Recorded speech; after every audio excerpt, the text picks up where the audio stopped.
বুঝবি না, তুই যদি মেয়ে হতিস তাহলে বুঝতিস। কি আবার মেয়ে?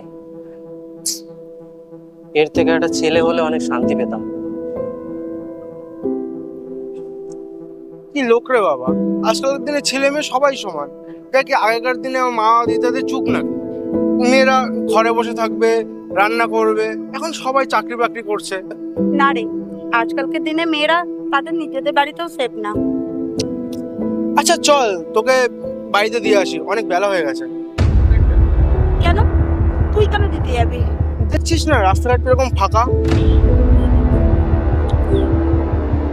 দাদা বলছি, আপনার একটু ফোনটা পাওয়া যাবে? অ্যাকচুয়ালি আমার ওয়াইফ হসপিটালে ভর্তি, আমার একটু এমার্জেন্সি দরকার ছিল। এই দাঁড়ান দাঁড়ান, একটু আগে আপনি না ফোনে বলছিলেন যে আপনার মেয়ে হয়নি বলে আপনি নাকি শান্তি পাননি। আসলে কি বলুন তো, এই আপনার মতন লোকেরা না যতদিন সমাজে থাকবে ততদিন মানুষটাও। এটা আমার সেকেন্ড চাইল্ড, পিউ আমার ফার্স্ট মেয়ে ছিল। আপনি একটা কন্যা সন্তানের বাবা হয়ে আপনি কথা কি করে বলতে পারেন?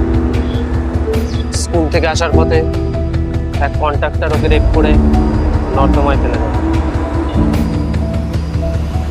কি করে পারি তারপরেও একটা মেয়ের বাবা হতে? সেই জন্য আমি আর মেয়ে চাই না।